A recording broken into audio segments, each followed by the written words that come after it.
Hey everybody, this is the Sliders Review, and welcome to a special edition of Asian and Pacific Islander Heritage Month. And I'm here today to talk to you about Power Rangers Ninja Steel, Presto Changeo. So this is a Preston-centered episode, and Preston is played by that Peter Sarcarso. And he is the brother of Yoshi Shikarsho. I hope I'm saying their last name right. And he has a really interesting story of how he became a Blue Ranger. So, like, let's see, how many seasons with a Nickelodeon at this point? They had Samurai, Megaforce, Dino Char. Okay, so this was the fourth season, fourth series that the Nickelodeon New Saban era had, right? Even though they did the whole super thing, would count as another season, but it's the fourth series, let's just say that.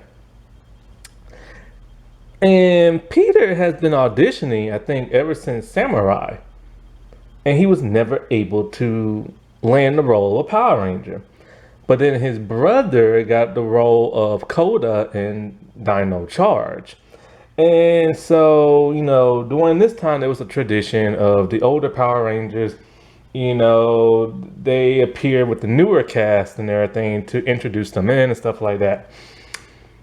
And so, like, Yoshi at this point in time was getting really upset because his brother has been trying really hard to be a Power Ranger and it just has not happened. So when they do the whole roll call thing, it's like, 6 Rangers this season. But they do like the only 5 because the 6 is always that mystery ranger, additional ranger.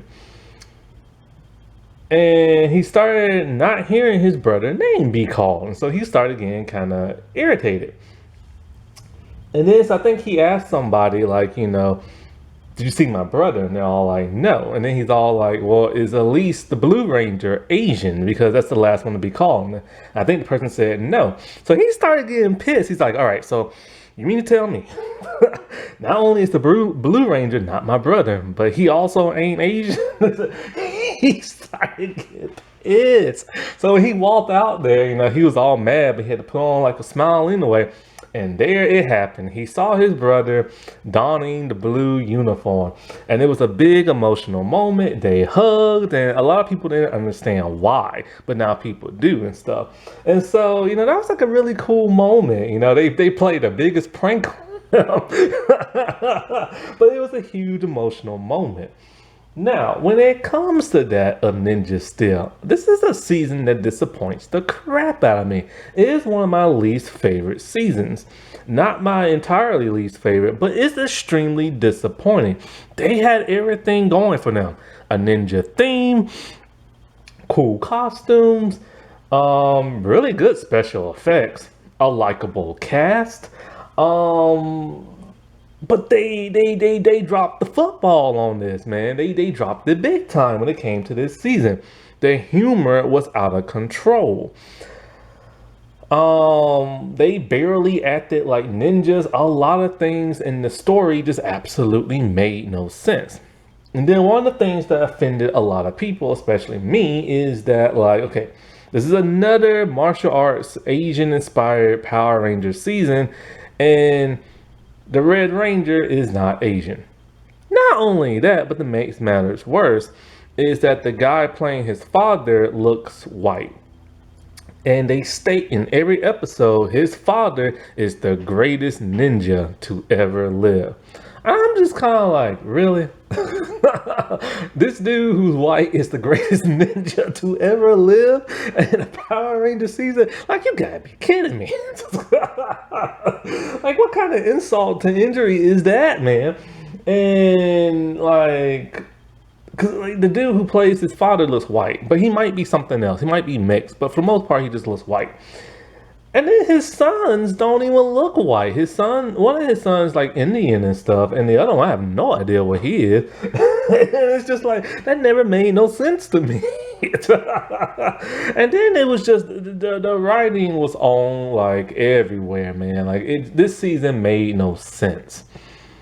And it was bogged down by inconsistent writing, not explaining things very well, and overabundance of humor that made for a very lackluster season. It has some good merits here and there, but there's too many flaws in it. And I feel bad for the cast, man. Like, this should have been a slam dunk. How do you mess up a ninja season? It's never been done before. Heck, even Alien Rangers is a little bit more enjoyable than this season, even though Ninja. But the thing about Alien Rangers is that what was cool was the world building they did. As for the Rangers themselves, that's when the writing failed them. And the humor did too. But this was back in the Fox Kids era, so the humor was just everywhere. But the writing failed the Rangers and Alien season. But then it was the world building of finding the Zeo crystals and finding your inner self that was appealing and stuff. This season, however, just made no sense. And it has one of the worst bad guys ever. Galvanax just sucks, man. He just sucks. At least Divatox was hot and was humorous, but this dude just sucks. And everything. And it just kept going more and more downhill to where it's just kind of like, what is the point? But anyways, that's 6 minutes in. Let me get into the actual story. So, Peter, he is a magician, or at least he's trying to be. He found his powers out just like everybody else when the ninja still automatically just found them and gave them powers. And the ninja steel is one of the most unexplained things ever in Power Rangers history. At least with the Zeo crystals, you can kind of get somewhat of an understanding with that. But all Power Ranger powers are really just a mystery. But at least with the Zeo crystal, I don't know. It felt like it was explained, but it never was. But with the ninja steel, it just never was. And so, but also with the Zeo crystal, we was kids when we watched that, so we didn't care for explanation. But when it came to the ninja steel thing, we need some explanation. And now we're adults and everything. And so, he is a bad magician. And he's trying to do, a trick in front of the classes. But, Victor and Monty ruined that for him because they're buttheads and they're the bullies of this show. And they make up for a lot of the bad stuff in the show because of the comedic relief. It's not the actor's fault. It's the writer's fault. And this is back when they were still kind of trying to do their whole, hey, let's have them dress in the same clothes in every episode. So it was always kind of weird. He will wear a magician's tuxedo and everything until they finally changed it up, thank God, and everything. And so this is also when Saban just say, you know what? He throws his hands up in the air and he's done. He sold the company again. And so, all of a sudden, when he's talking to Brody, all of a sudden, magic starts to kick in. And it's just coming out of nowhere. And Brody feels like it could be the ninja still making this happen. But Presto don't want to believe that. He believes that, magic is just finally kicking in for me and everything. And so, at some point, he has come to the realization, oh, wait, it is the ninja still when he talks to Mechanic and everything. Mechanic is also a person I don't like. And so, they have to fight this newer monster. But first Galvanax wants to make himself known. So this is the first time the Rangers, other than Brody, get to meet Galvanax. And he's a huge, imposing monster of a beast. And so he goes off about how the ninja steel is his and the power stars are his, and talking about how he gave Brody a home and after he kidnapped him 10 years ago from his father and all this other crap. And so they taunt him a little bit, so he goes away, and then they fight this turtle monster and they're having a hard time. And so Preston uses some type of dragon fire thing and makes the turtle go away, but he also sets the other Rangers on fire. I guess he can't control this new magic. Anyways, with this new magic, he decides he's going to do a new magic trick and use the ninja steel to help him with his act and everything. And so he cuts, first he has I don't know which is which, Victor and Monty. I think Victor is the jock. And he pulls this giant Black Panther out of a hat, scares the piss out of him, and then he cuts Monty in half. And the legs are moving off by themselves, and Monty's freaking out. And so by this time, the other Rangers were in need of help. And so they leave Monty and everything all cut in half. And see, the reason why the other Rangers needed help because they got blasted by the turtle, which makes them go super slow. As a result, he took their ninja stars as they tried to morph. So in comes the other two Rangers and they try to fight the dude, but they need the ninja stars back first. This is when Brody tells him to use the magic, but Preston doesn't want to because the magic's acting weird. He does it anyway and he ties up the monster. Now he's unsure as to why the magic will work now but didn't work before. And this is when Brody tells him out of the blue that maybe it's because you used for self-gain the first time, and then the second time you used it because you needed to. You need to help people and stuff. And that's how his magic works. He can't use his magic for personal gain, you know, for like riches and all this other stuff. But when the world or his friends or whatever needs his help, that's when the ninja still kicks in.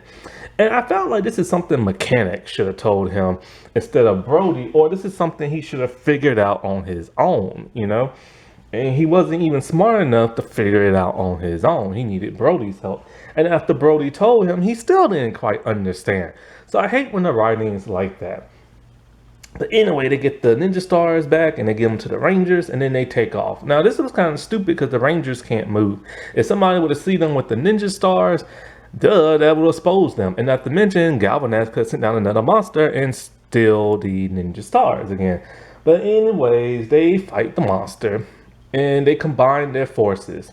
And, you know, Brody uses fire, Preston uses water, and then they decide they're just gonna, like, you know, use their combined strength to take on the monster with a lot of overdone CGI, and then they break the spell. The other Rangers show up, and boom, they go big in their Zords. Now, the Zords never made no sense to me, because the Zords take on characteristics of things that they like. The White Ranger has a wolf for a dog for some bizarre reason, and so her Zord is a wolf. Brody has a robot assistant man, and so his Zord is that of a robot. Preston, for whatever reason, has to do with dragons, and so he has a dragon Zord. Whatever the Pink Ranger name is, she has a hoverboard and she has a hoverboard Zord. And since the yellow dude is all about cars and fixing stuff up, he has a Zord in the shape of a car. I don't think this has ever been explained. I really don't think it ever has. At least I don't remember it ever being explained. So they're having a hard time fighting the monster. And so Brody decides to go in on his own, but realizes, oh crap, dude, like, you know, the wind that this dude is causing, I can't really fly. So Preston comes in because he has a dragon Zord, and then they decide they're going to use a combination. Some type of dragon, ninja, Zord, Megazord thing or whatever. Well, of course, it defeats the bad guy. Later on, you know, they go to they go to fix, what's his name, Monty. And Preston still is not getting a hang of his, like, magic. Now, he fixes him and he says a phrase that turns him into a literal box shape of a person. And instead of being freaked out or scared, Monty's just okay with this and loving it. And it's so stupid. Now, this is what doesn't make no sense. When he used that dragon power in the beginning, when he was morphed, it helped the Rangers out, but it set them on fire. Now, he did not use it for personal gain, but the powers were still out of whack. That don't make no sense. Then helping Monty would help, and it's not necessarily for personal gain because he had messed up to begin with, and it still messed it up. This show is just never explained well. But anyway, it ends with Brody getting his dad's truck fixed, and they're all happy and excited. All in all, I really wish they could have built up these characters better. I really wish they could have built up the Peter character a whole lot better. But for the most part, having him be a magician is kind of cool because we never had that in Power Rangers before. Happy Asian and Pacific Islander month, everybody. Alrighty, well, I'll talk to y'all later. Bye.